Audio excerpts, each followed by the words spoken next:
host of the Gridiron.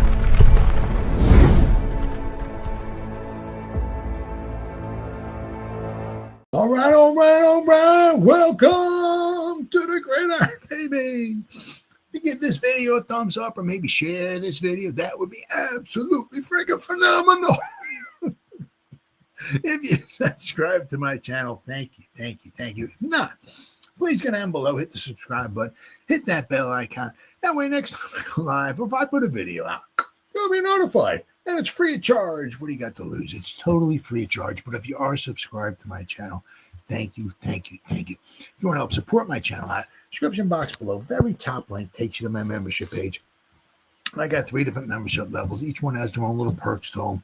So if you want to help my channel out, it would mean so much to me. And I thank you in advance once again. Thank you. And then finally, just underneath that, there's another link in there somewhere in that description box. Takes you to my Facebook group. It's called the New York Giants, the Gridiron. It's my Facebook group. We have over 10,500 members in the group, and it is doing simply marvelous, might I add.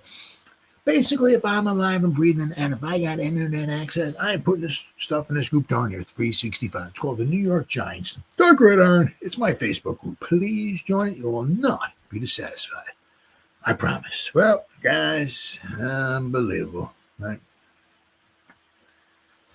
Yep, just unbelievable. Yeah, I mean, yeah. You know, after it's just like year after year, and just straight trash. You just run out of words. You know, I mean, yeah, unbelievable. Just like, yeah.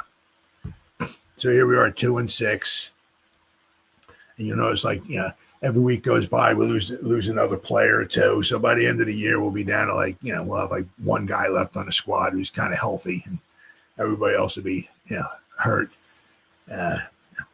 You know, hopefully we can equal last year's win total, maybe 3. I don't know. We'll talk about the draft in a little bit, because that's about all we got to look forward to right now. Because it's just straight trash, absolute straight trash. I mean, the Eagles, you know, offensive line was banged up. AJ Brown wasn't in there. I mean, let's see here. The Eagles, I just got to let me show you. I mean, it just, you know, and their offensive line was banged up. They had, in the center of the line, they had some guys who were banged up. I mean,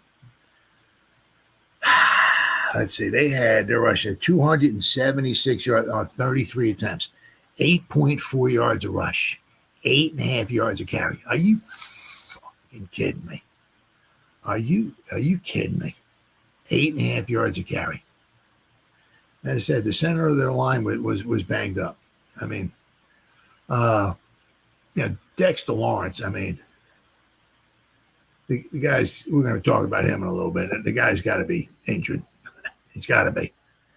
They were talking about on Big Blue Kickoff Live. They said that their center was like a nine-year veteran or backup veteran or something like whatever. I mean, Dexter couldn't. It's like, yeah. But let's see, a 276 yard. Now, just going to show you. Let's see here. There you go, 276. Let's go over the Eagles here. All right. Let's see, 2025. Philadelphia Eagles. All right. All right. So let me see here. Now this was. Let me share my screen. This was also the first time all season long the Eagles' offensive line was banged up.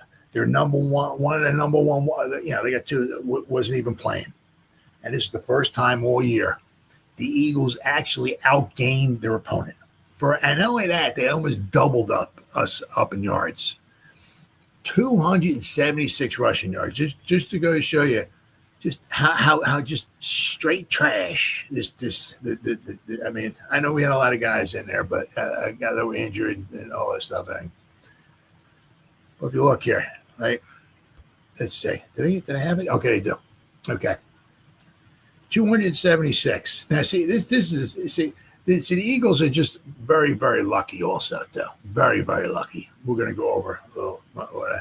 But see, they got 200 yards here against Tampa Bay, and somehow they scored 31 points with 200 yards. 112 yards passing, 88 yards rushing, and somehow they won this football game. Get the out of here.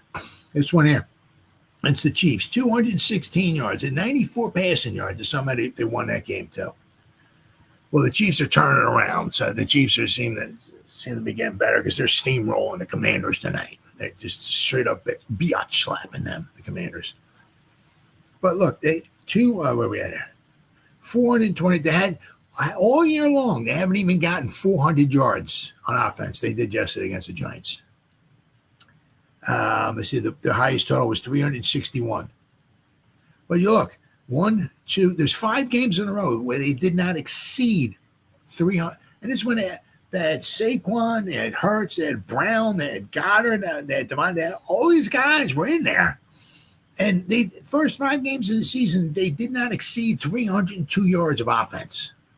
I mean, but they again with a banged up offensive line, A.J. Brown's out, and they got 427 yards of offense. Not only that, they 276 rushing yards. Look at this against the Vikings. They had 45 yards rushing, 73, 45, 88, 86 at 276. Now look, this 276 was more than two of the games in the total offense against the Chiefs and against the Buccaneers. They ran here, the Eagles yesterday for 276 yards, which is more yards than they got in their entire game against the Buccaneers and their entire game against the Chiefs. And somehow they still managed to win these 2 games. I have no idea. Just they had to block this field goal here and run it back for a touchdown, game-winning field goal. I mean, they got outgained by the Rams. I mean, they're just very, very, very, very lucky, very lucky. So, and then they were playing against Carson Wentz, who this week, here, when they beat Carson Wentz, he's going on a season-ending shoulder surgery. Sorry, buddy. So they're playing against a guy a 38th string quarterback, and they won that one by 6 points. I mean, just really, the Eagles are very, very lucky. But I said, just goes to show you. I mean, 276 yards rushing. It was like. Yeah, just they what the Giants did to them, I guess they really took that to heart and all and everything. And just, I mean, it was just absolutely horrible. I mean, I don't know, how many more wins the Giants will get this season. 49ers lost. We've got to be facing the 49ers, right? They lost one to the Texans. They're supposed to be getting some guys back. So I don't know how many guys they'll be getting back in time for the Giant game or not, but the 49ers play very well at MetLife Stadium. So that's like a home away from home for them. So, I mean, I wouldn't expect much of anything in that game either. I expect another loss. I mean, it's just absolutely horrible. Absolutely horrible. Let's see here. All right, so I mean, just obviously Skattebo, who entered Week 8 leading all NFL rookies in scrimmage yards, and in the first couple of weeks he hardly even played, and he's still leading the rookies in scrimmage yards. But of course, you don't see an Eagle player going down like that. Only a Giant player getting injured. It's just amazing, absolutely amazing how out of every 10 things that go bad in a game, 9 of them go against the Giants. It's absolutely freaking amazing. Let's see here. So, I mean, unfortunately, we're talking about Skattebo. No thoughts and prayers for him. But apparently the surgery was a success. So, he should be back ready to rock and roll next season. So, I mean, it was a dislocated ankle. So, I mean, but, hopefully everything, it wasn't like, they asked Abel what, kind of maybe like what went on or, how what type of surgery was or whether, and of course, Abel doesn't give out any kind of information like that, but apparently the surgery went well. So, let's see. Jaxson Dart checked off another first in his young NFL career, making a divisional road start. The rookie quarterback completed his first 5 passes of 52 yards and a touchdown until the attempt to Skattebo when he got hurt. And then after that, it's pretty much all downhill after that. A number one running back is down. A number one wide receiver is down. Let's take the Eagles. They got the let's have Saquon shatter his ankle. Now he can't play for the rest of the year. Let's see. You know what I mean? Things maybe get a little bit different. But Dart completed 14 to 24 passes, 193 yards and a touchdown. Should have been another touchdown. We'll go over that in a little bit.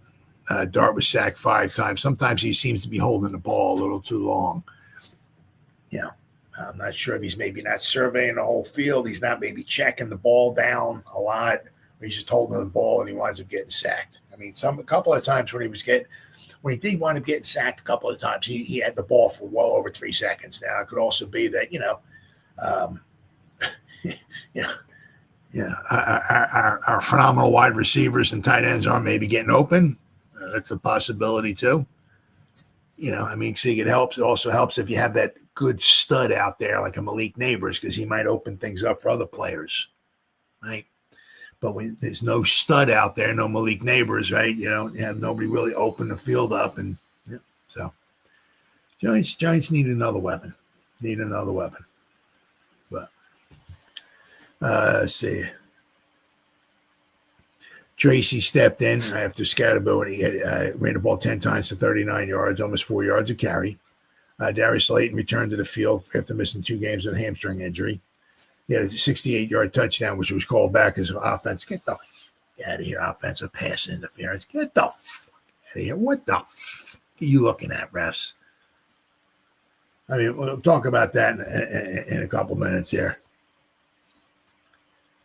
So, of course, it was 31-13 at the time. I mean, the game was out of hand, but Giants got John Michael Schmitz back. Bill Jordan Humphrey was elevated from the practice squad for the 3rd consecutive week. And then, of course, Jalen Hyatt, right, who had his only 3 catches of the season in the first game against Philadelphia, was inactive. So, I mean, yeah. They traded draft picks to get this guy. They traded 2 draft picks to get the guy, and they traded away.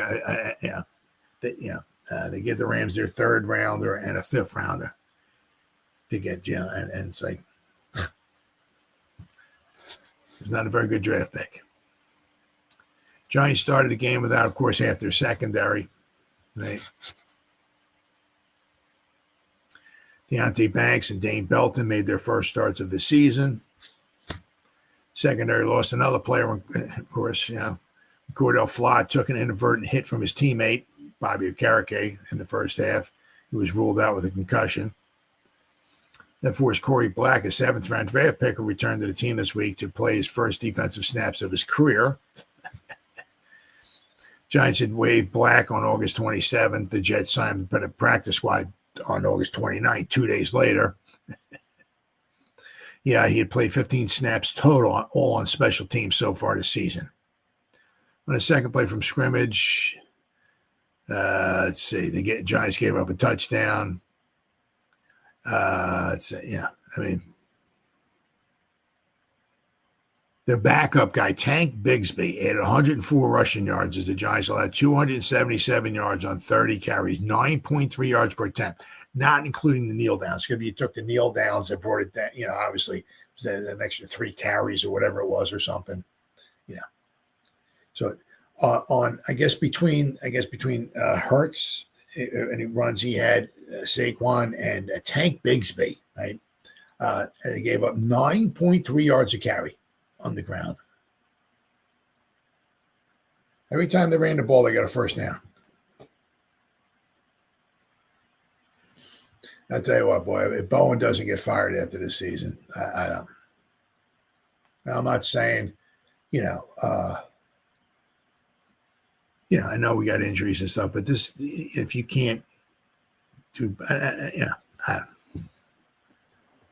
They're giving up 9.5 yards a carry. They ran the ball 10 times, and they gave up 9.5 yards a carry, and one of those 10 carries was an 80-yard touchdown or something like that. Okay, it was just almost every run. It was just killing them. And one of them was the tush push. They got a yard on that. Take that one away. right? And they had 276 yards on 29 carries. Whew, my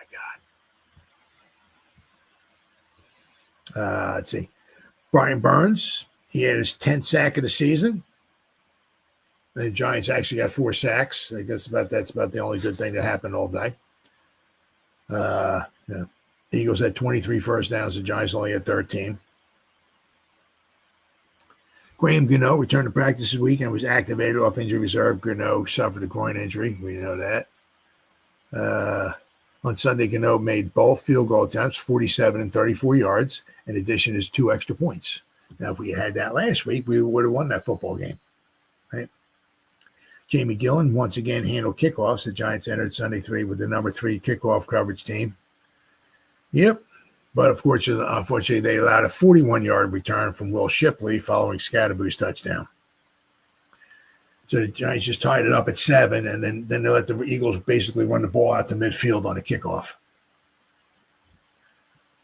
Let's see here. Injury report. In-game. So the Giants lost Cam Skattebo, Cordell Flott, Art Crane, and Daniel Bellinger. And, of course, the Eagles only had 1 guy. Giants lost 37 guys. The Eagles only somehow managed to lose 1.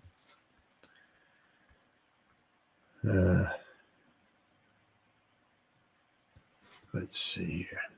Doink. Yeah, the Giants were not too bad on third. 5 out of 12 certainly could have. It's all close to 50%, but they were 1 for 1 on 4th down conversions, right? So they were actually between third, and they were actually 6 out of 13, not too bad.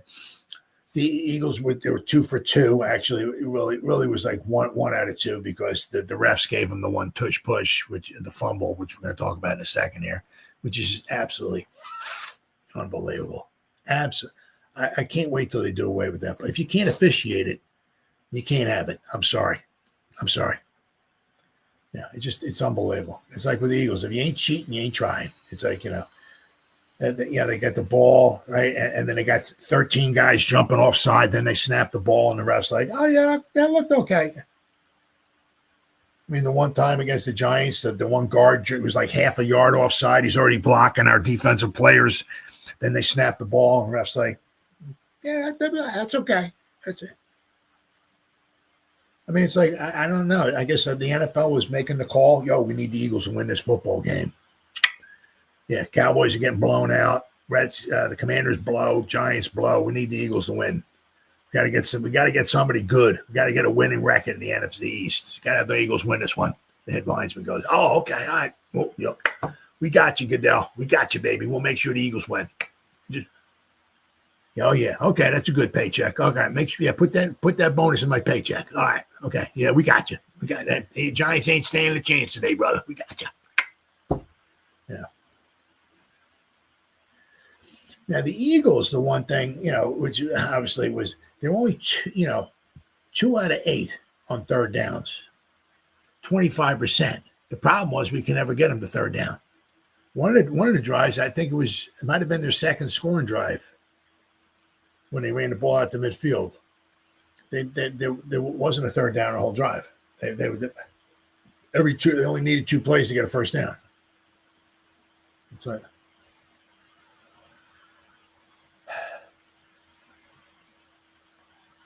Hurts was very efficient, 15 out of 20. The one nice thing, there wasn't any turnovers. We didn't get any. We certainly could have used some, but we didn't give up any, which is very good. I mean, that's promising. I mean, for as bad as we were and all that, we didn't throw an interception. We didn't fumble the ball. But this was a game you really could have used a turnover or 2. Hurts was very efficient. He 75% completion percentage. Didn't need to pass the ball because it didn't matter. I mean, because, he got 6.3 yards per pass attempt, which is not very good, but it doesn't matter when they wound up after the tush push and the kneel downs and all that. 33 carries for 276 yards, 8.4 yards a carry. Every time they got to the red zone, they scored a touchdown, 3 for 3. Now, that should have really been 2 for 3, but I mean, yeah, just absolutely, just total, just once again, right? So now it's still 2013 and counting. Now I guess is the 13th straight game we've lost in Philadelphia. 13th straight game we lost in Philadelphia.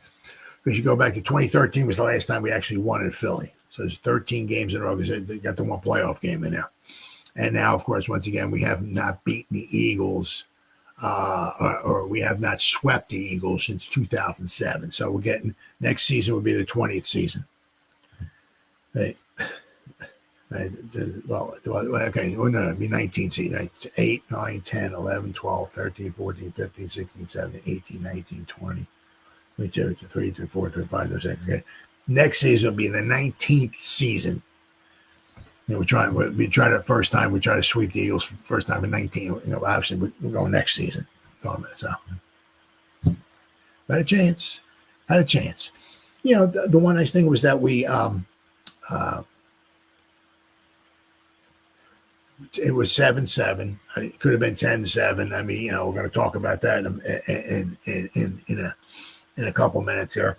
Could have been 10-7, but you know, it was close. And a lot of times what the Giants wind up doing, especially, you know, there was the one season, I think it was 2021. I think it was the second season. I think with Judge, I think it was. I don't know what it was. The other team would get the ball in the final 2 minutes of the first half, and they would score points. It was just unbelievable. I think it was 2021. It was just absolutely unbelievable. Well, the Giants. It was 14-10, right? And it was a couple minutes to go, and the Eagles got the ball. And if the Giants could have just held, and maybe got the ball back, maybe try to score themselves, right? But I mean, if there was no more than 2 minutes to go, a little over 2 minutes. They could have just held and nobody scored. You know, it's 14-10, right? Going in, right? All right, so I'm going to talk about the defense in a little bit. It was just they gave up a score. Now it's 21-10, and now you're down by 2 scores going into the second half, and it's just absolutely just yeah. What can you say? Yeah, or can't you say? I mean, just yeah. It's like every year. It's like it's the same thing. You get your hopes up for a game or two or something like that, and then you just back down in the gutter again. Yeah. So you know the season's over. It's not over, but it's over. You know, we talk about. Hey, at the end here, I'm going to talk about a draft pick that we can get. So I mean. Hey, it's really horrible. I mean, you watch the games and all, and you hope and pray and all of that. But once again, it's halfway through the season, for the 800th season in a row. Halfway through the season's over. Just what you have to look forward to is a good draft pick, and who the next head coach is going to be, and who the next defense coordinator is going to be, and whether or not Shane's is going to be around or not. But it's just.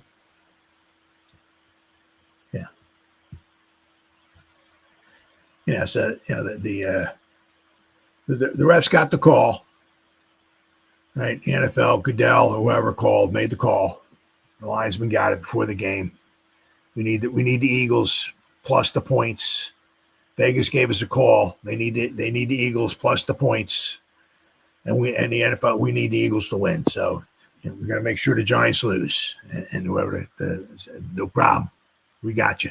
What's the commission? Yeah, okay. All right, that's a good one. Okay, that's good. I put that extra money in my paycheck. Okay, yep, that's good. All right, I'll let the other guys know that too. Okay, yeah, the Giants won't stand a chance today. We got you. All right, bye.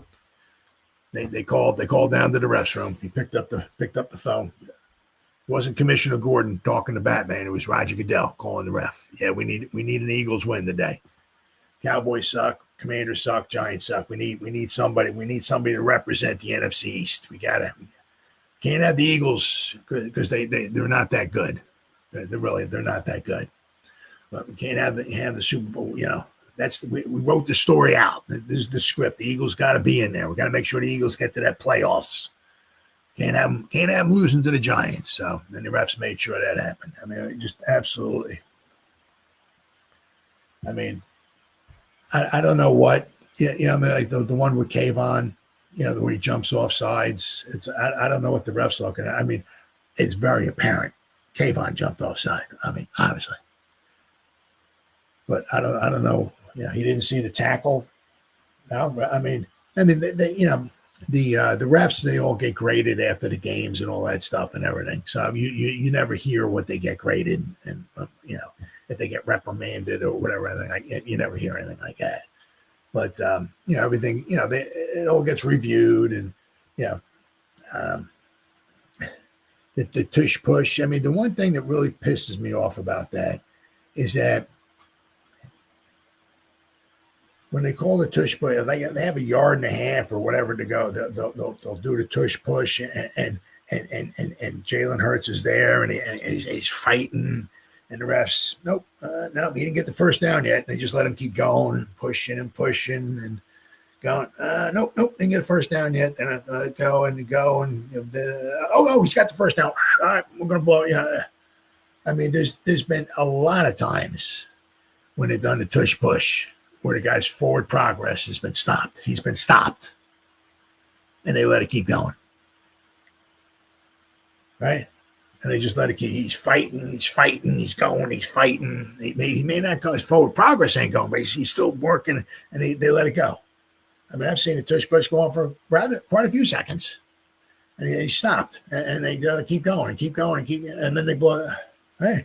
This time, right? He's fighting. He reaches out. I mean, I don't know what he's reaching out for. I mean, it's not like he's trying to break the goal line, but if you break the goal line, it's a touchdown. The play's over, right? Well, you reach the ball. It's fair game. It's not like he reaches over the goal line and then you can knock the ball out, but it's still a touchdown. No, you reached it. It's fair game. I mean, he's moving. He's pushing the ball forward, and Kayvon comes in and rips the ball out. Oh, what do you mean it's not call the play dead?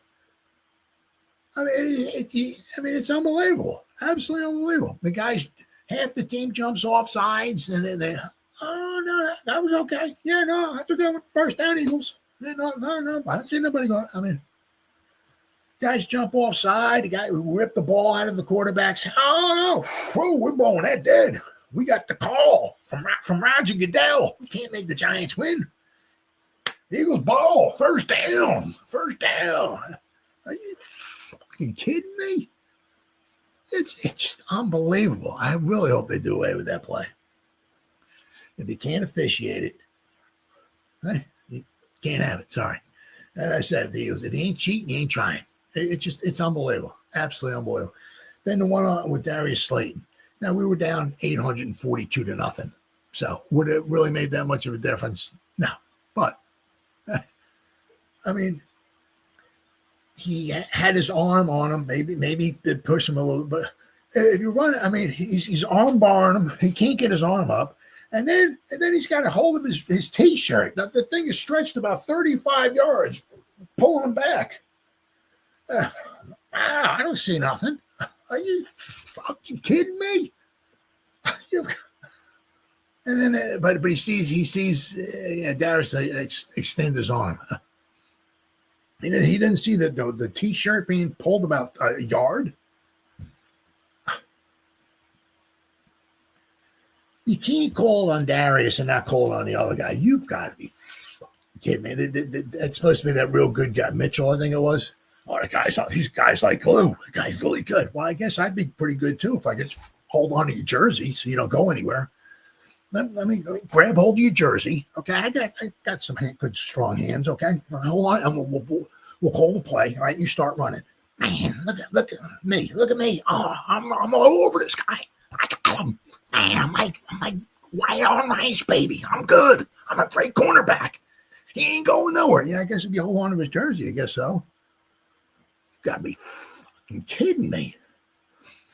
So you can't call that on Darius without calling it, if it would be, offsetting penalties. But I've heard some other guys calling, stuff like that happens on every play. So you let it go, or you don't call nothing.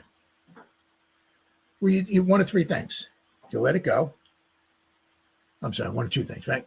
You let it go because they're, fighting. Right? You got the arm bar there, right?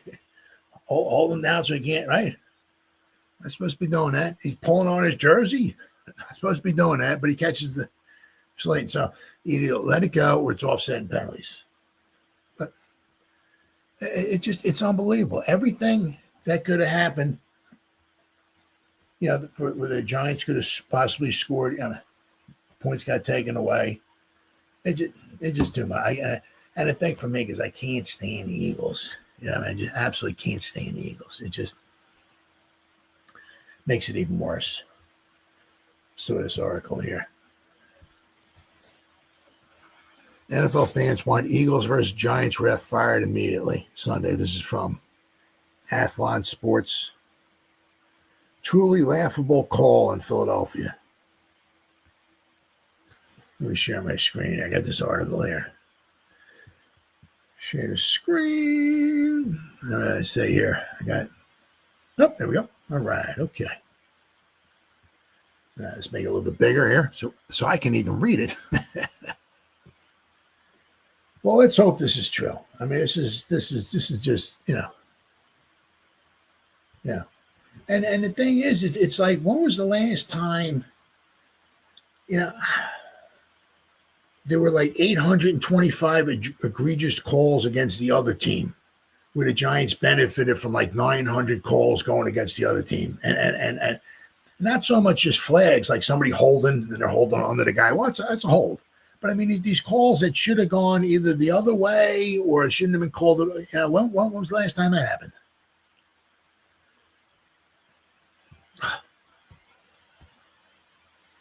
So the Eagles are tied with the Giants 7-7 early in the second quarter. We had a tush push on 4th and 1. Eagles quarterback appeared to get the first down, but upon making contact with the Giants defender, he fumbled the ball. Well, it looks like Kayvon ripped the ball out of his hands. But of course, the Eagles locked out.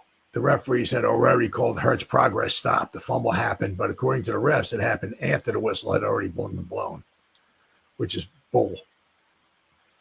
Video of the play has immediately gone viral on social media as fans are calling for the officiating crew to be fired. Even Fox's Kevin Burkhardt and Tom Brady were quick to react to the ridiculous call, admitting that the referees blew the whistle way too early. It should have been Giants football.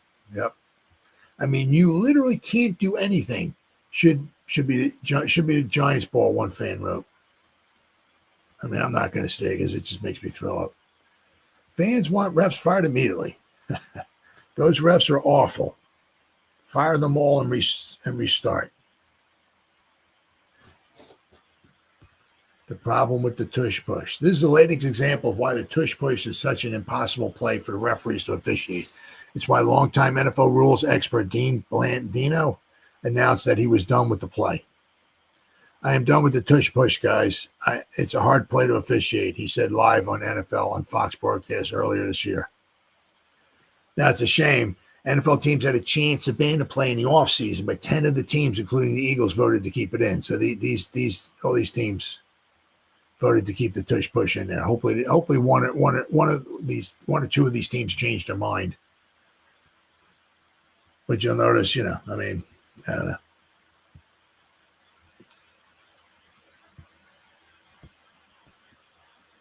Giants owed an apology after a lopsided officiating week 8.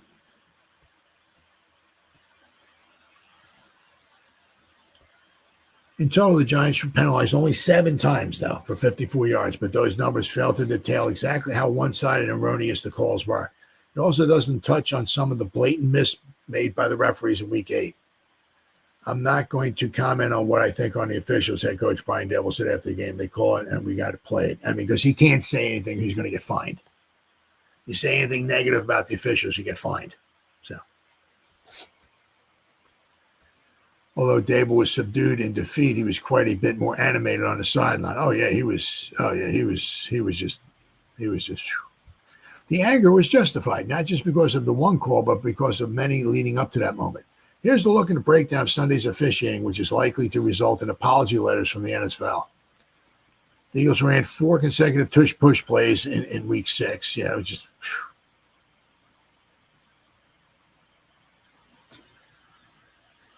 On the third tush-push snap, Eagles quarterback Jalen Hurts, this was, I guess, a couple weeks ago, right? Jalen Hurts was permitted to extend the ball over the goal line for a touchdown. That may have seemed irrelevant at the time, but it came into play on Sunday. Fast forward to week 8, and apparently the tush-push rules had once again changed. This time on a 4th and 1 early in the second quarter, Hurts was no longer permitted to extend the ball because unlike the touchdown in week 6, this one ended in a fumble which was recovered by the Giants.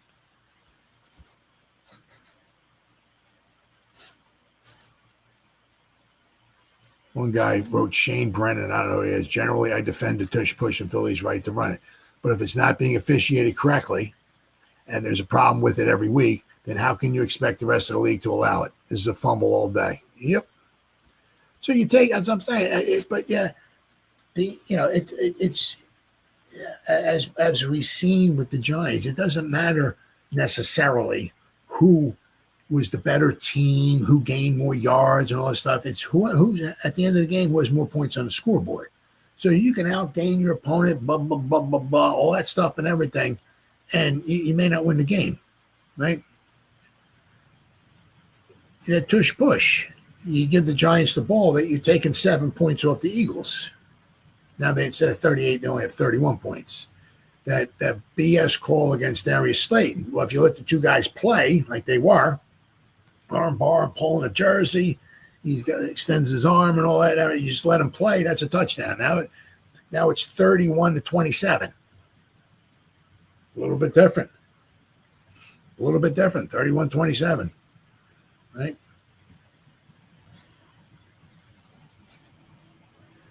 Kayvon stripped Hurts of the ball at 12:55 on the clock. The officials blew their whistles as the clock went from 12:53 to 12:52. That's 2.5 seconds of active play. Not only Hurts was actively moving forward and then stripped of the ball by Kayvon, but the whistle had not blown yet. When the forward progress, that's when you blow the whistle. That's notable because after the Giants protested and challenge failed, the next offensive play was run at 12:23 in the game clock. Officials allowed the clock to continue running and never added those 2 seconds back to the following timeout.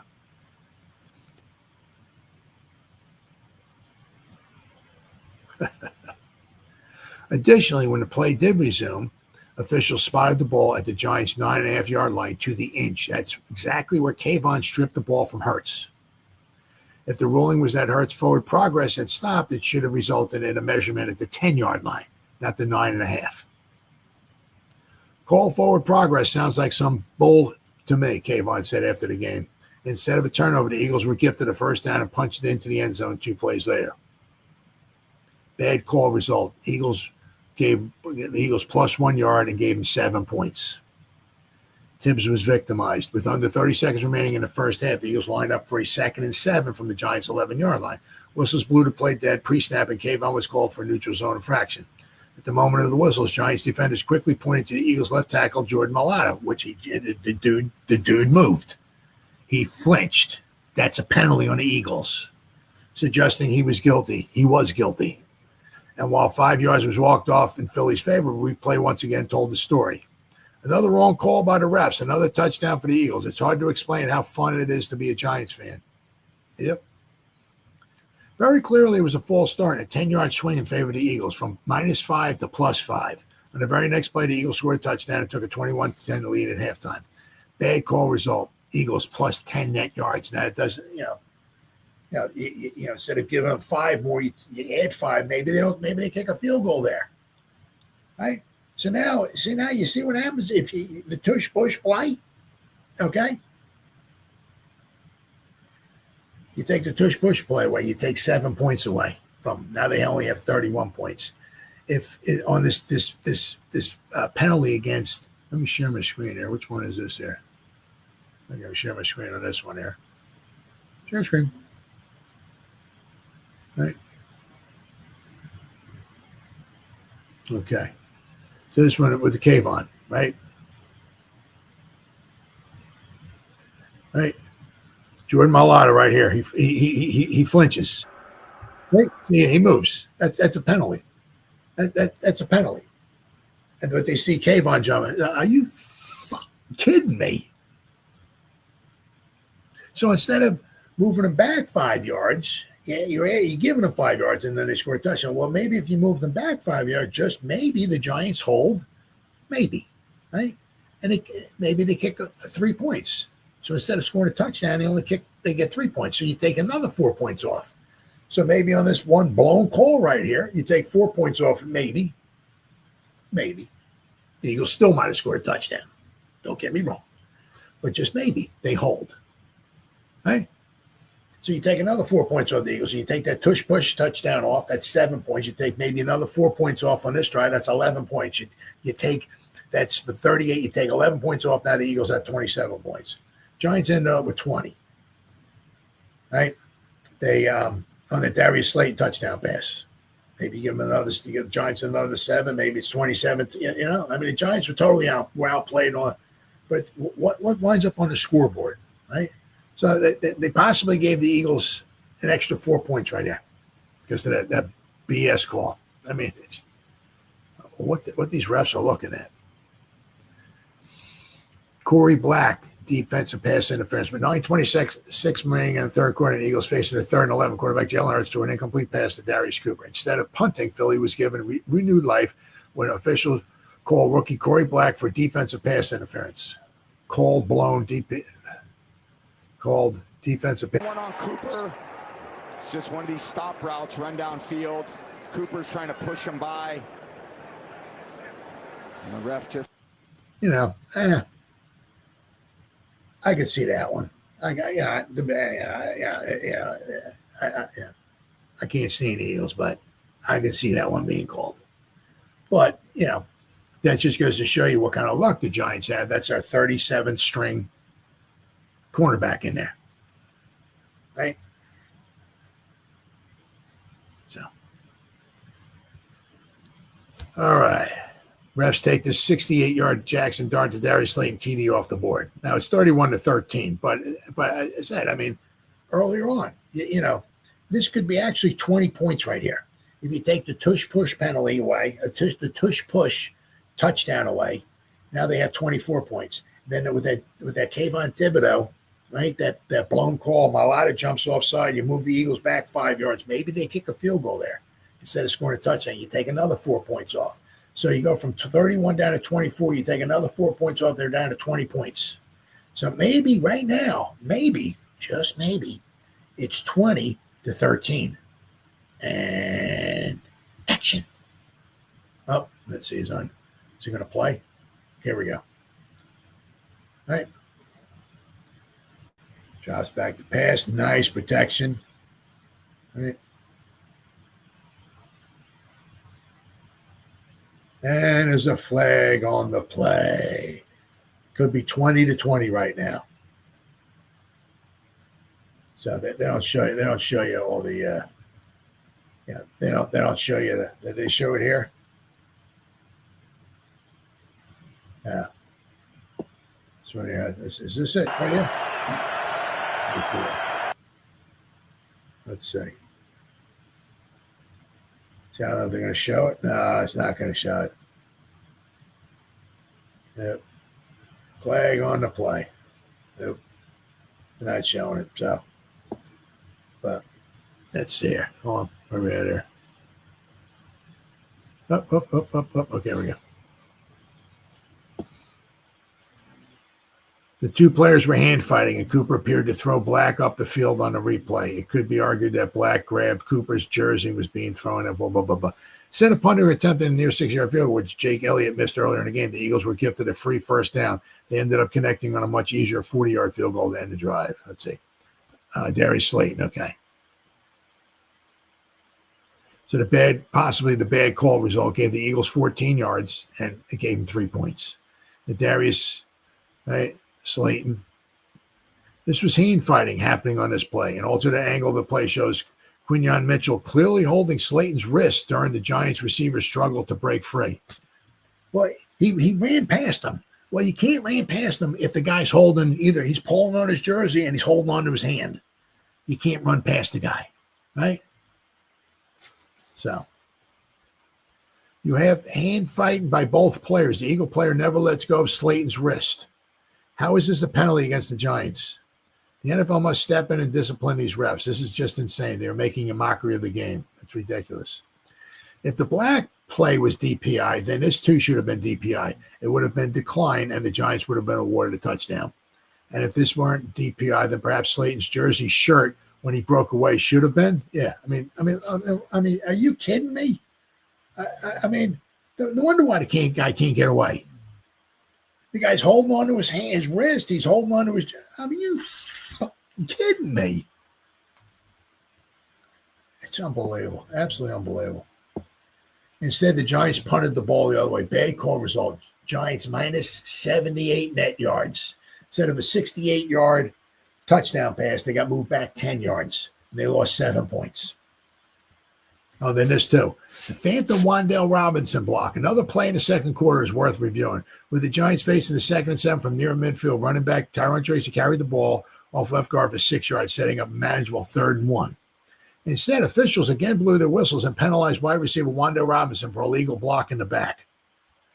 And now this BS block in the back by Wan'Dale on the defender already going down for the tackle. Refs are full of blank today from Alex Wilson. So let's yeah. Well,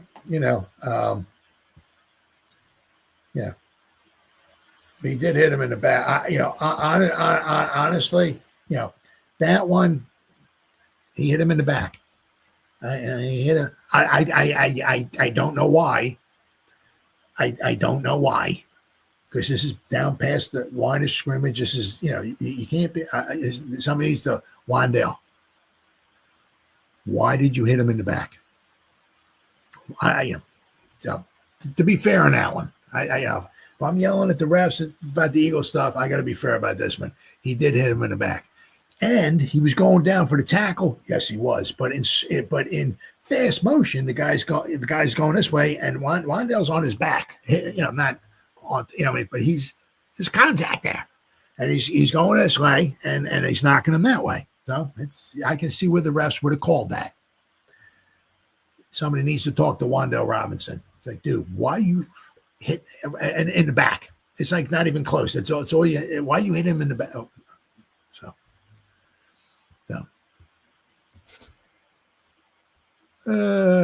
Instead of 3rd and 1, the Giants were penalized 10 yards, resulting in a net loss of 16 yards. They eventually punted the ball away. Well, Wan'Dale should have been better at that, definitely. Final tally, there were other big missed calls throughout the game, but these had the greatest impact. In total, the Eagles were gifted 25 net yards and plus 10 points, while the Giants were crippled by minus 84 net yards and minus 7 points. So that's a 17-point swing. 17-point swing right there.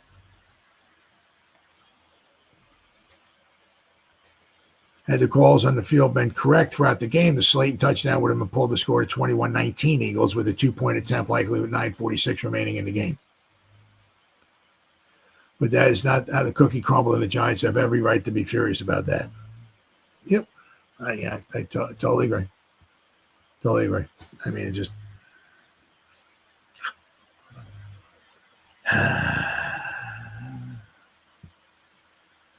Then, of course, then it's like, that it's, it's bad enough, you're getting screwed by the refs and you wind up getting blown out by the Eagles and all that. Then like your most popular player, his season's over with. Probably. Season's over with, right? He'll be back next year. Because at least the one nice thing about this, most of the season's still left and he has all next off season. And the dude's going to be, he'll be back. Looking forward to it, without question. Looking forward to it. But hopefully there's not, it's not like an ACL where it's like, ligaments and all that stuff. Hopefully, this is nothing, that he won't be able to come back with, in 9 months or whatever, something like that. So let's just hope, It's just, the thing is always makes me scratch my head, lose my hair, is that the guys run the ball in high school like 37,000 times. He runs the ball 1,800 times in that game against Texas. He threw the ball. He caught a pass. He's running the ball. He ran the ball 42 million times in college, 8.7 trillion times between high school and college. And then he gets to the pros. He runs the ball 100 times and he boom, blows it. I mean, he's never caught his ankle, and he waits for the Giants to come to against it. I'm not saying it's necessarily not his fault, but it's just like it's just amazing how some of these guys, they play 900,000 games in college and high school, and then they play like a few games in the pros, and then and once again, it's not his fault. I get it. It's just very, very frustrating. Very, very, very, very frustrating. Yeah. At least maybe the one nice thing out of it, maybe we'll get to see a little Turbo Miller toward the end. Maybe we'll start elevating him. Right? Let's hope. But this is the one nice thing about Philadelphia. Okay, if they love you, you're good as gold. Okay, not saying that they love Cam Skattebo, but they see he's a hard-nosed, tough guy. Right? So this is somebody that the Eagles fans are just freaking eat him up, in a good way. They would love him.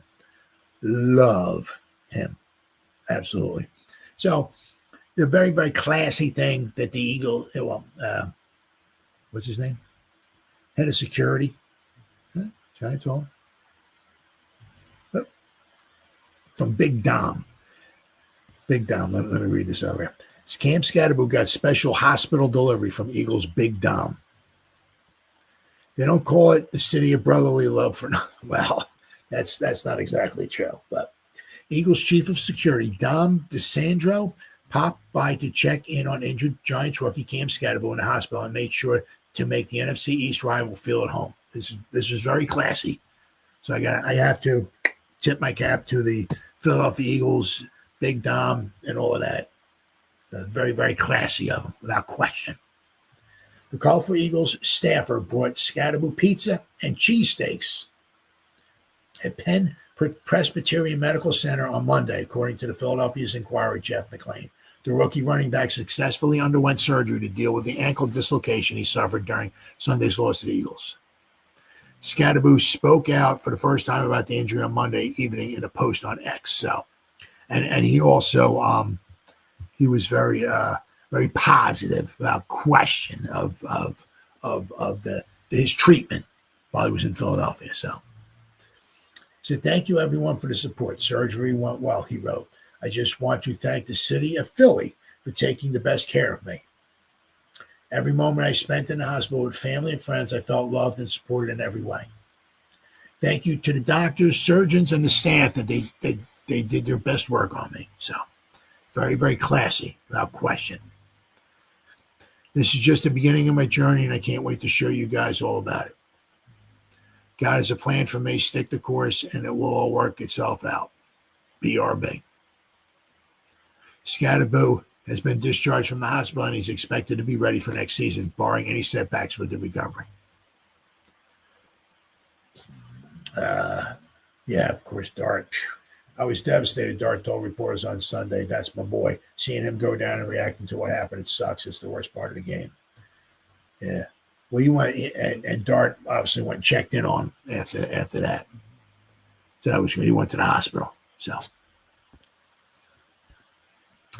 Giants running back Cam Skattebo had an incredible start to his NFL career. He appeared in all the Giants' 8 games so far this season with 5 starts. In those games, he had 101 carries, 410 yards, and 5 touchdowns. Also caught 24 passes. So, I mean, basically, he played a little bit in those first 2 games, not much. But, I mean, you can see if he was the starter, he'd probably have at least 500 yards rushing and he'd probably have about 30 receptions by now, I'm thinking. Maybe around 30 receptions. And he'd probably have at least, 500, 6, 7, at least 700 to 800 yards total. He'd probably be averaging about 100 yards a game, right, after 8 games. So he'd be well on his way, of course, if he didn't get hurt, if he was the starter for the whole season, all of that, he would have had himself, I'm sure, well over 1,000 total yards. Right? That's not bad for the rookie quarterback. Our middle of the road offensive line. We have no wide receivers, so it's this. He had 101 carries in the season's over.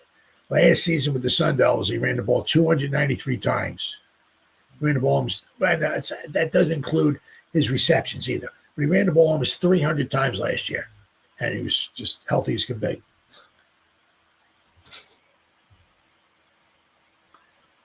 And he had 45 receptions. So between his receptions, he had about 340 touches last season. After a great first 7 games of his rookie year, Skattebo went down with an ankle injury in the second quarter against the Eagles. I mean, he had like at least 30 yards or so total offense. So, I mean, he was on his way to probably another 70, 80 yards of total offense, if not maybe a little bit more, right? Then that was one of the other things a lot of people were also talking about, was that like any type of hip drop tackle or something, but the NFL figured that one out. See, Vaughn or Zach Vaughn, whatever the linebacker's name is for the Eagles, maybe see if he winds up getting a fine, because they'll be checking that one out, right? Thank you, everyone, for the support, he said on X. Surgery went well. After Skattebo posted about the surgery, the NFL sent him a heartfelt message to the Giants running back on the league's X account, wishing Cam Skattebo a speedy recovery, the caption read. So, very classy. Very, very classy. With Skattebo's sideline for the remainder of the season, the Giants will have to lean on Tyrone Tracy Jr. and Devin Singletary at the running back position. As I said, let's also hope possibly that, maybe, I'd love to see Turbo out there, Now, he's not very big, so he's not somebody who's going to be taking up the tackle or anything like that. But, in between the tackles, a lot better on the outside.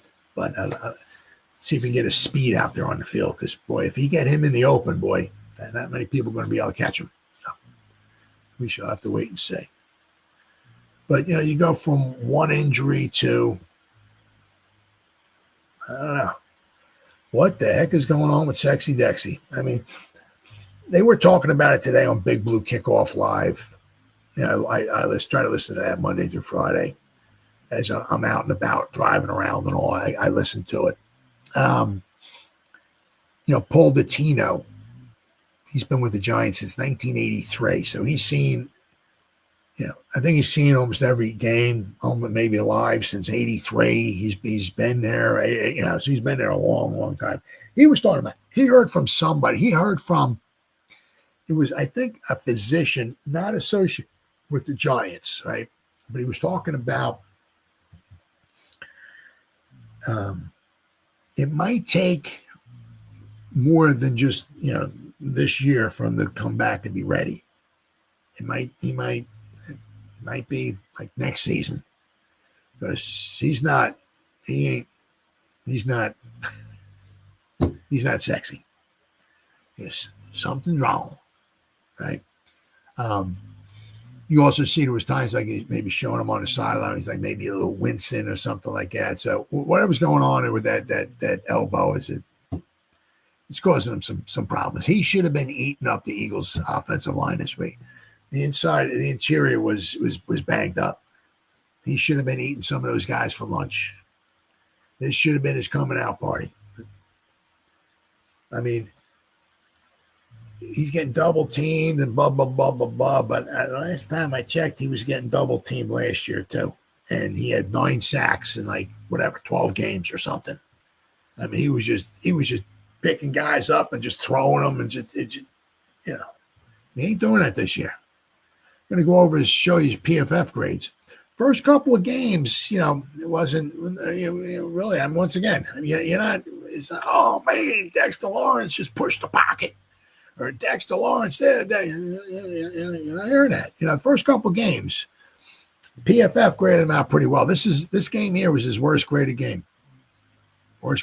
So he's got something going on there. He ain't the same. So whether he needs another year and he'll be back next season, I don't know, but he is not the sexy that we come to know and love. And even Carl Banks was calling him out on it. Something ain't right. Giants legend Carl Banks doesn't hold back with Dexter Lawrence. Nobody respects you. Giants legend Carl Banks is putting Dexter Lawrence on blast. Lawrence, an elite interior defensive lineman, considered one of the best players in the NFL, is having a substandard year as a Giants spider through a 2-6 start. And Banks believes that the players lining up against him don't see him as a threat anymore, particularly after dislocating his elbow last season. Dexter Lawrence, nobody respects you anymore. Nobody, Banks said on the Believe in Giants podcast with radio partner Bob Papa after Sunday's loss to the Eagles. Your opponents do not. The pre-injury Dexter is not there in their heads. They don't respect you, and there's a difference. You're on the field. They're blocking you with a 5-year backup center. Backup center. A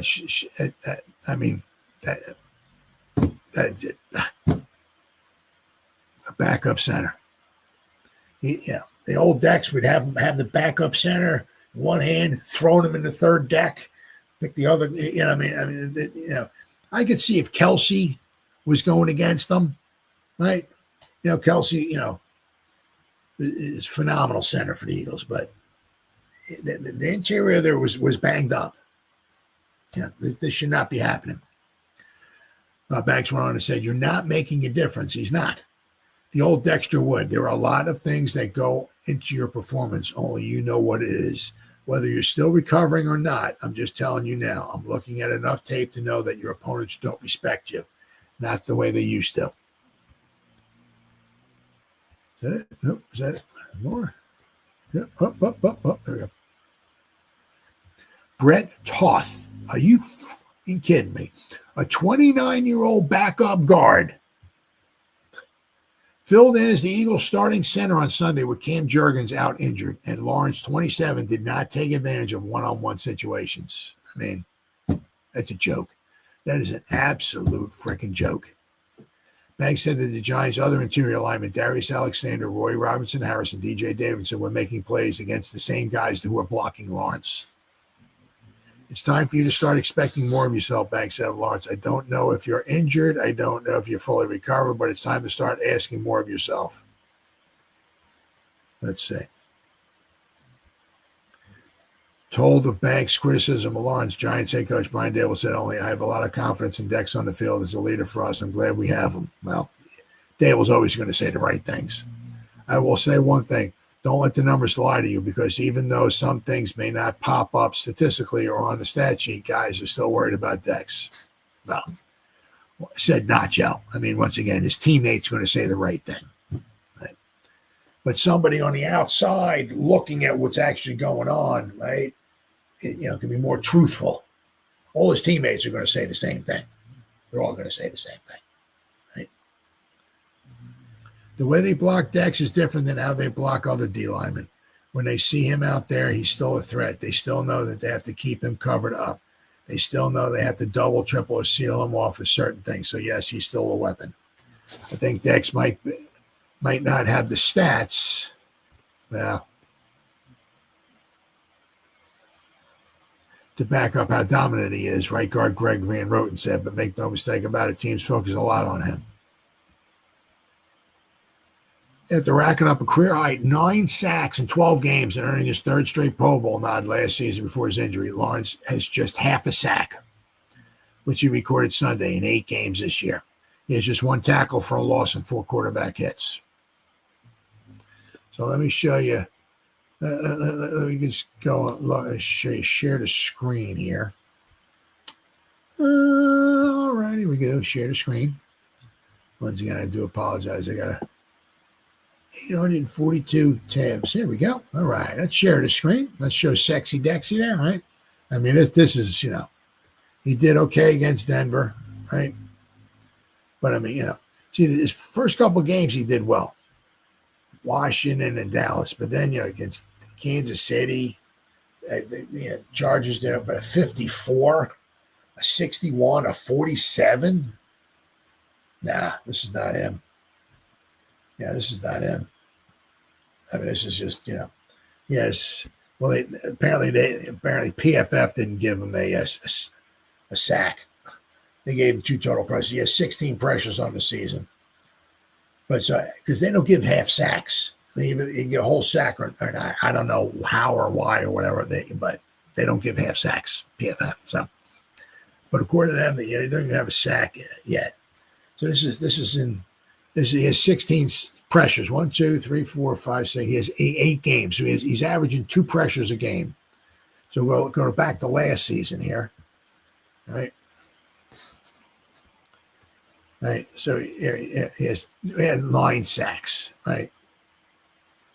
But he had 36 pressures in 1, 2, 3, 4, 5, 6, 7, 8, 9, 10. He had 12 games. So last year he averaged 3 pressures a game. This year he's averaging 2. Last year he's actually getting sacks. You'll notice 1, 2, 3, 4. The last 5 games he didn't even have a sack. He had all his sacks early, right? But he had 36. You know what I mean? But you see here, look, 59 and 61. See, last season, this is when he got injured too, against Dallas. That's when he got injured, right? And after he got injured, he couldn't. I think he got injured, and he was still trying to go out there or whatever it was.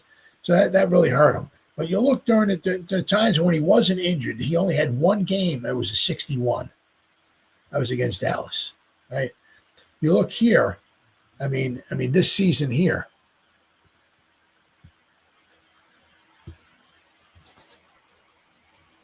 One, 2, 3. He has 4 games. 4 out of the 8 games are 61 or lower. Last year, basically, I'm not counting the Dallas game because that's the game he got injured in. So, but last year he played the other 11 games. He had 1 game that he graded out of 61.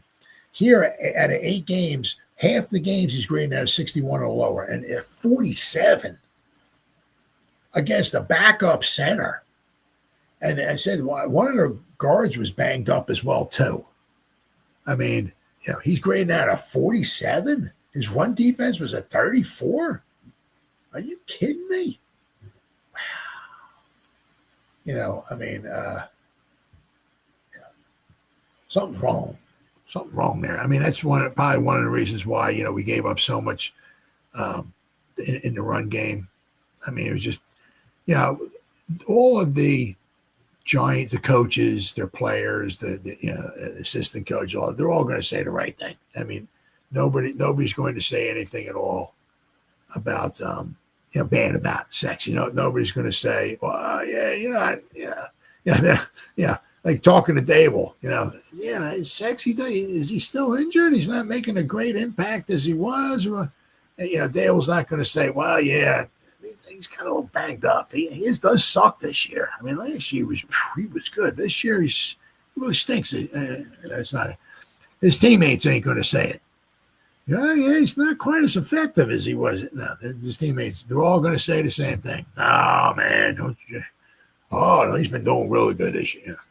But the proof is in the pudding. Carl Banks, the guy doesn't make stuff up. He knows what he's talking about, right? He's seen tape, and quite possibly he got a problem with his elbow still. Maybe by next season, maybe he'll be back to 100% or not. Maybe will he ever be back to? I don't know, but he was wincing in some pain. I saw him on his side, so. I don't know. He had his worst game of the year against the backup center. We gave him almost 300 yards on the ground. 2 guys got over 100 yards against the Giants, with a backup center in there. No, I mean, that's just, I don't know. I mean, so don't know exactly what it is. Don't know if we're ever going to, find out, but there's got to be something wrong with him, without question. Let's hope. The problem is if it's a problem with the elbow, right? He's not going to be in pain this Sunday, and next Sunday he's going to be feeling fresh as a daisy. That's not going to happen. It's going to happen all year long. Will it ever get back to the way it was? Maybe one more off season, it'll be back to the way it was. Let's hope and pray. But unfortunately, Dexter's, he's not going to. If you're waiting for him to wake up, or apparently it's not going to happen.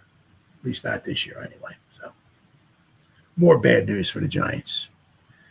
One of our best guys on offense is out, meaning Malik Neighbors, and one of our best other offensive guys. Now his season's over with. Best guy on defense, other than Brian Burns, he might be playing, but he's not playing up to his potential. So once again, Giants are screwed once again. Shocking, I know. And then, of course, there's just a couple of just. John Schmelk was talking about, if you include,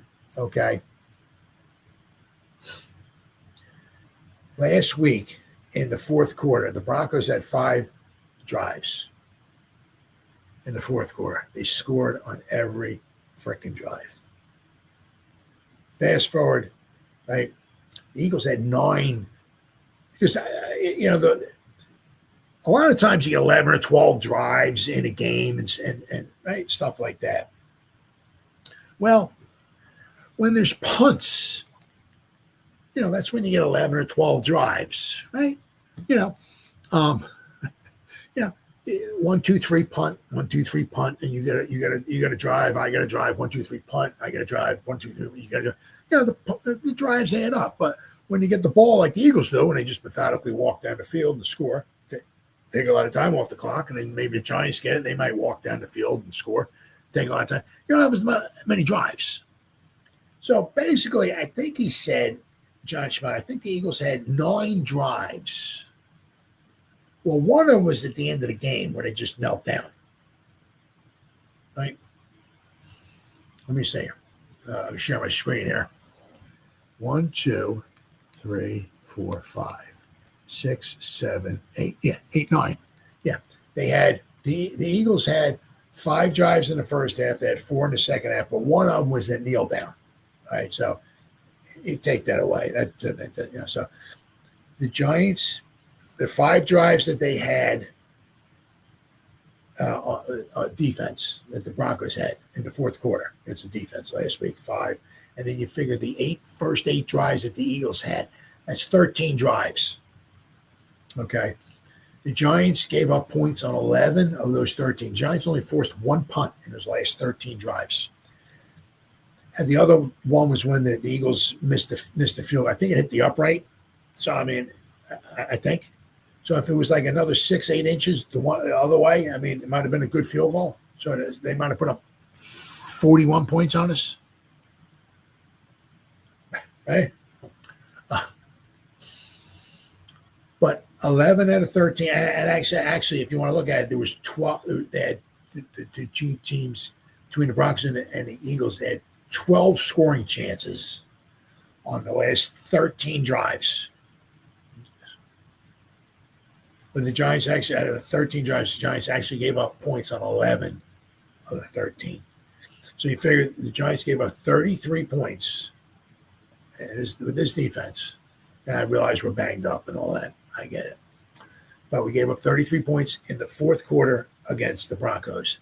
Now, in the 4 quarters here against the Eagles, we gave up 38 points. So you got 33, 38, 71 points the Giants have given up in five quarters. 5 quarters.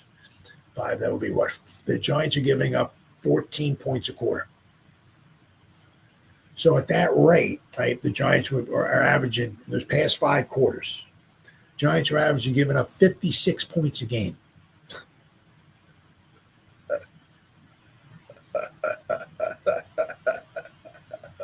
56 points a game. Give up 71 points in 5 quarters. 56 points a game. So I'm going to show you the screen. I'll just show you. It's just and the thing is, it's. Let me go to the Eagles here. Let me go to where the Broncos had game out here. Okay, Broncos. Show this one here, right? Okay, here we go. The fourth quarter, right? The Broncos had 5 drives. Giants couldn't stop one of them. So they had a touchdown, a touchdown, a touchdown, a touchdown, then a game-winning field goal. They had 5 drives. The Broncos, they scored on all 5 of them. Now, also at this rate, it just goes to show you, At this rate, the Broncos would have had 20 drives in a football game. That's like unheard of. You don't get 20 drives in a football game. If you got like 13 or 14, that's a lot. 15, that's a ton. At this pace, they would have made the Broncos would have the ball 20 times in the football game if they had 5 drives in every quarter. But here, 5 straight drives, the Giants gave up touchdowns. Okay, so then we go to where are we at here? Let me share the screen. Let me show you. Eagles. Yep. Okay. Let's go right here. All right. Oh, my bad. Oh, that's the same one. Let's try this again. Oh. All right. Try this again. One more time.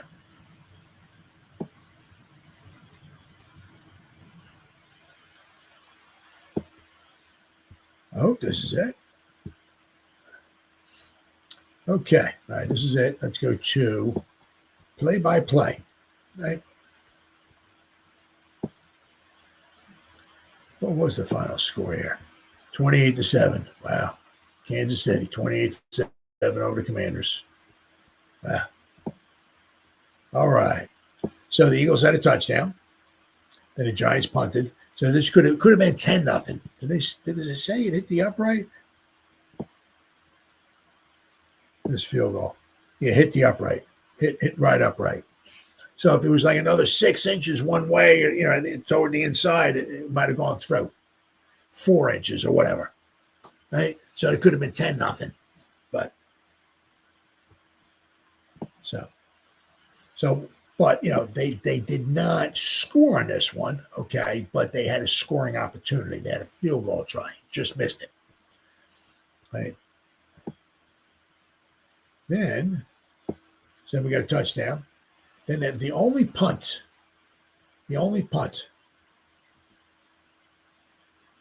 right here of the whole game. Last 5 quarters, the Giants forced one punt. Right? Then they got a touchdown, another touchdown. So 1 touchdown, a touchdown, a missed field goal, and a touchdown. So they basically had in the first half, the Eagles had the ball 5 times. They had 1 punt, they missed a field goal, and they scored 3 touchdowns. Yeah, which is still not bad because in the first half, they scored 21 points. You scored 21 points in the first half, you scored 21 points in the second half, you got 42 points. Hey, they'll take that, right?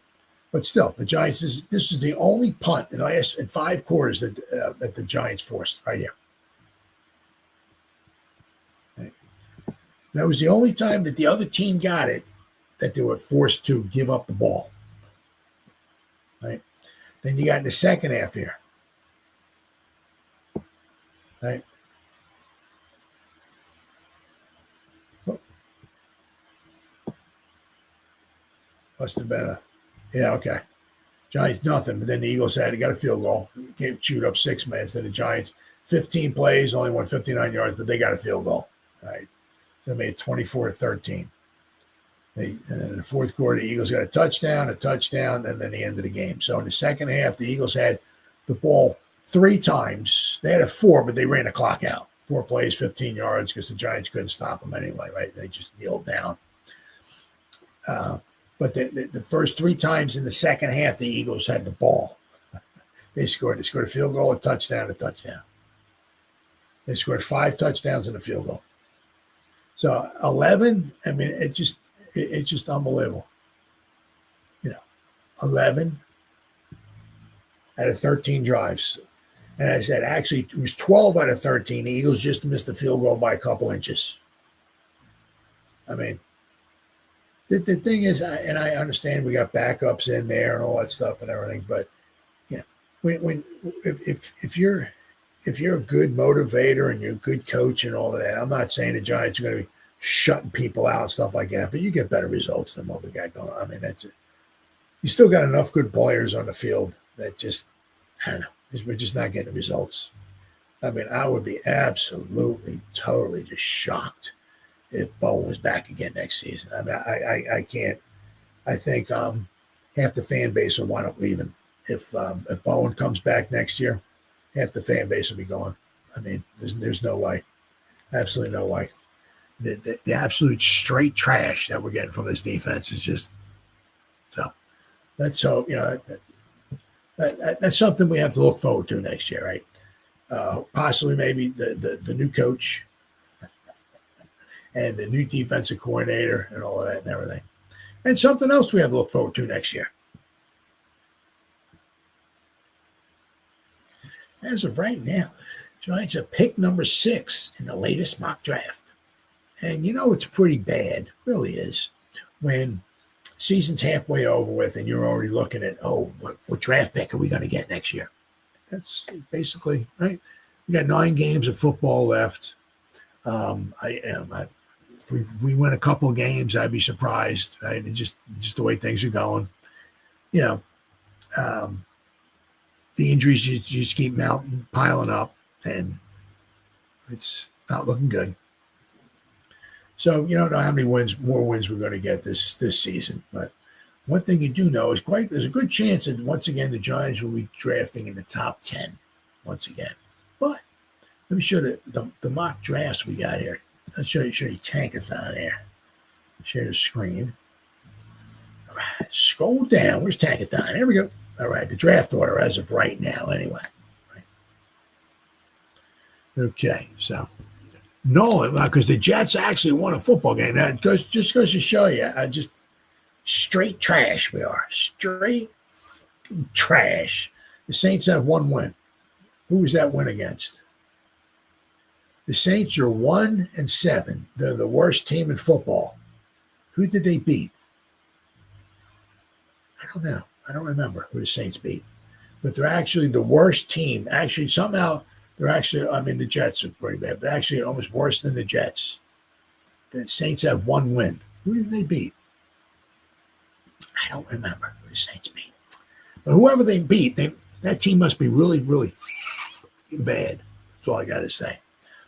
So you got the Saints, the Jets, and Tennessee. Now, you do know that by Saints and the Jets, as I'm going to show you in the mock draft here, quite possibly going to take quarterbacks because the Rattle Man ain't it. The Rattle Man is like his 1 win, of course, was against the Giants.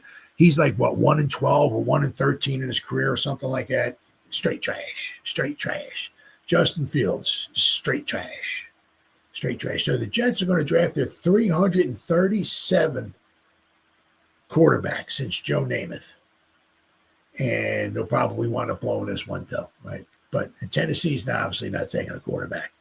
But the Giants are drafting number 6 as of right now, okay?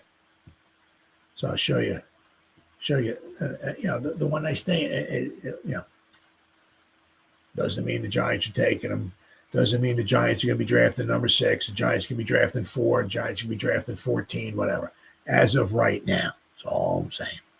And according to this mock draft, that's all I'm saying, right? Let me show you here. There we go. All right. The Giants are taking, though,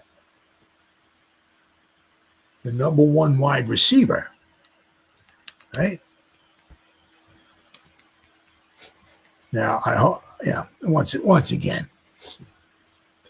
doesn't mean just because, Tankathon thinks this is who the Giants are going to draft. Certainly doesn't. If the Giants draft says, certainly doesn't mean that, right? What I wouldn't mind is maybe if we got this guy here, if he's that good. I don't know if the offensive tackle will fall to us or not. We'll have to wait and see. We don't need an edge rusher. We don't need these quarterbacks, right? But according to Tankathon, as of right now, just a strict their own mock draft, right? The Giants are taking Jordan Tyson, wide receiver from Arizona State. Now, he's apparently, according to them, the best wide receiver in the country. The cool thing is, right, is he was teammates with Cam Skattebo. They both played together at college last year. That would certainly fire Cam up. And he had his own teammate, Jordan Tyson, going to be playing with him. Let's just see here. Let's see.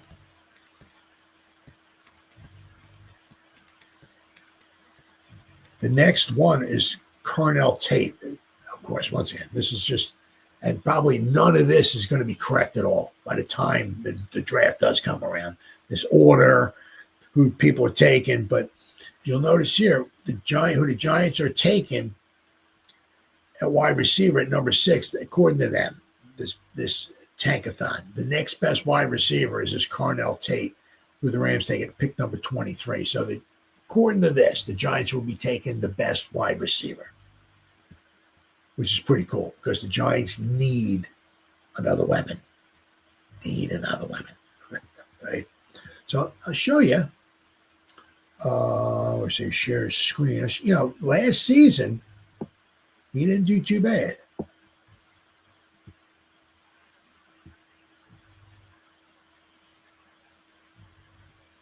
And actually, this season, he got even without Cam. He's actually doing better this season. All right, now last season, right?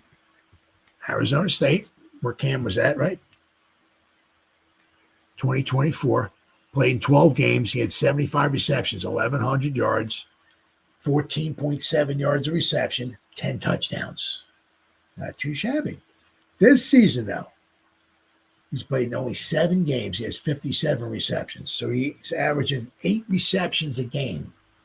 Once again, it's just college and all that. I get it.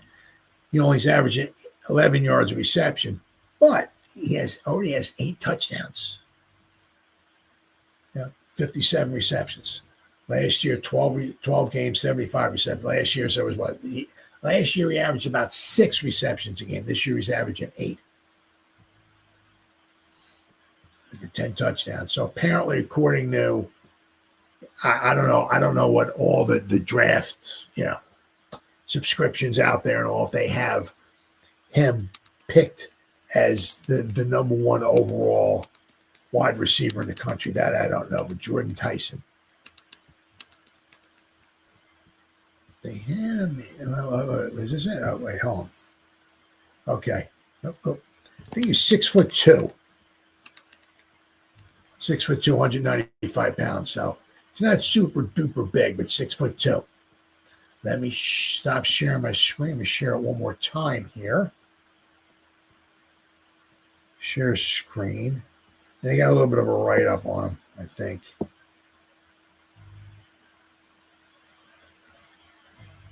Okay, here we go. A little bit of a write-up on him. Jordan Tyson, 6'2". He got about 200 pounds. He did transfer from Colorado, though. The redshirt sophomore last year. He was named the 2025 Walter Camp preseason All-American and recognized on the Maxwell Award A-Watch list, the Politnikov Award watch list, and a first-team preseason All-Big 12 selection. He was an all-third-team All-American selection by the Associated Press. He had a breakout season last year with 75 catches, 1,100 yards, and 10 touchdowns before getting injured in the second half of the November 30th Arizona game and missing the postseason. Oh, so he missed the postseason. So if he was in there in that game against Texas, maybe Arizona State winds up winning. Earned Big 12 Offensive Newcomer of the Year. Had 5 games of 100 yards receiving, including 12 catches, 176 yards, and 2 touchdowns against K-State.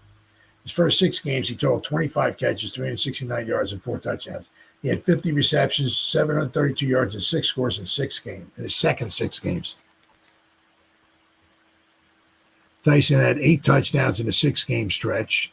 The 10 touchdowns tied for him for 6th all-time in the Sun Devil history, one of just 11 Sun Devils total to reach double digits in a season, and the most since Jaylene Strong at 10 in 2014.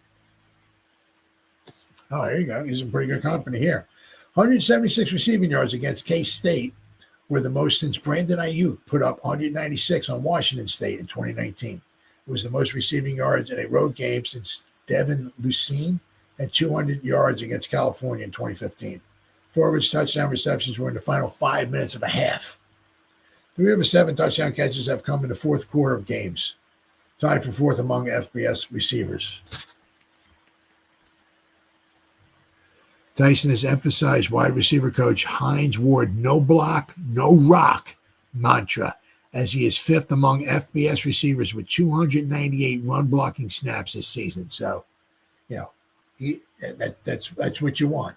You don't want no prima donna out there who's not going to try to at least try to run block if you're a wide receiver. So that's good. That's what you want to see. And I'll bet you that really fire Cam Skattebo up. With Colorado, he played 9 games as a true freshman in 2022. He had 22 receptions for a team-leading 470 yards and 5 total touchdowns this season.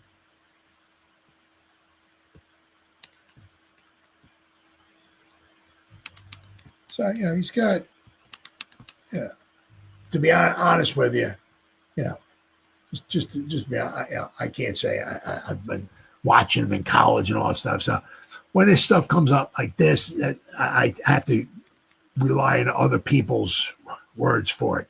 Exactly, what he's able to do and the awards he's won, and I can look up his stats and everything like that. But according to Tankathon anyway, they have him ranked as the number 1 wide receiver on the board, right? Could things change? Of course. Where the Giants are drafting at, could that change? Of course. They could go. They can get even worse, or they can wind up picking 10 or 12 or 14, whatever. Just don't forget, you win one game, it drops you a spot, a couple spots. So the Giants were going any kind of want to win another 3 or 4 games the rest of the season. I don't know if that's possible, but if the Giants win another 3 or 4 games, the Giants won't be picking in the top 10. But as of right now, we're drafting number 6. And that is, without question, something we need. We need somebody, have to see, because GVR is his last season with the Giants. He hasn't done too bad now. Where are we going to go to fill his spot? Are we going to bring him back for a 3rd season? I don't know. If we don't, we could use a guard, right? We need people up the middle. We need a corner. We need 2 people up the middle, and to me anyway, we need 2 people out wide. We need another cornerback, and we need another weapon.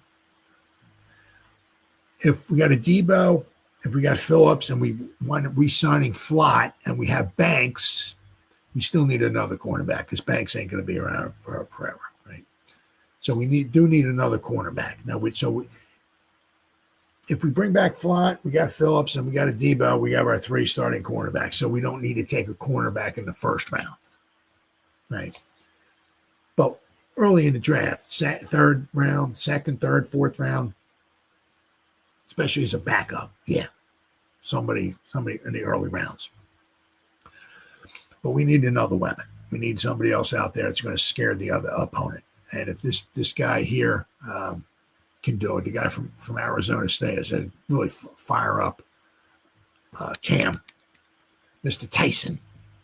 If he's all that, if we bring back Robinson, because let's not forget, we got to try to bring him back too. If we got Robinson, if Malik Neighbors comes back and he's out, and we got Tyson. Okay, now we're talking. Now we got our 2 weapons. We have a very good slot receiver. We got Cam back. We got Tracy. We can certainly draft another running back in the later rounds, 4th round, 5th round, somewhere around there. But we need another cornerback. We certainly need another weapon. We could, we need somebody up the middle, whether it's a guard, thinking a guard, which you don't have to take in the 1st round, but you can get a decent guard if you draft correctly. You can certainly draft a decent guard in the 2nd, 3rd, or 4th round or whatever. You can even, if you're that good, you can draft a guard late and still get a good guard. And we really need somebody up the middle to help clog up the middle, because will Sexy ever be good ever again? I mean, let's hope so, but he's not the same.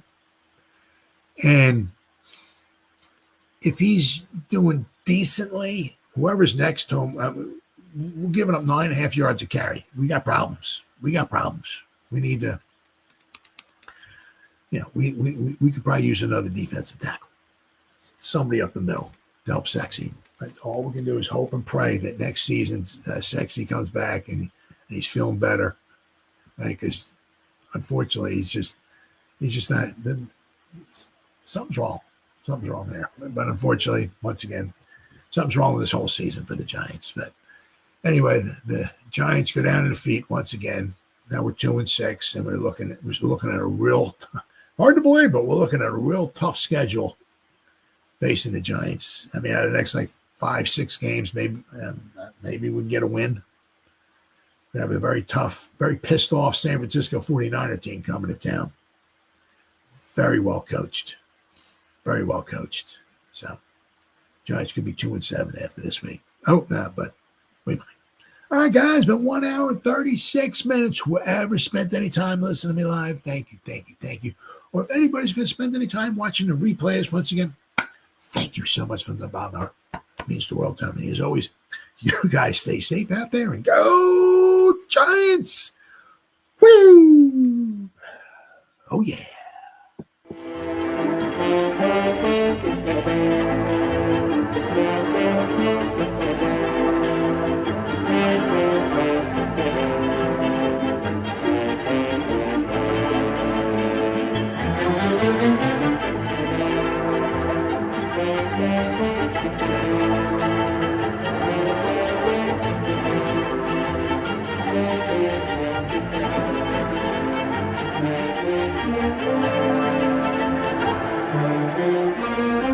you.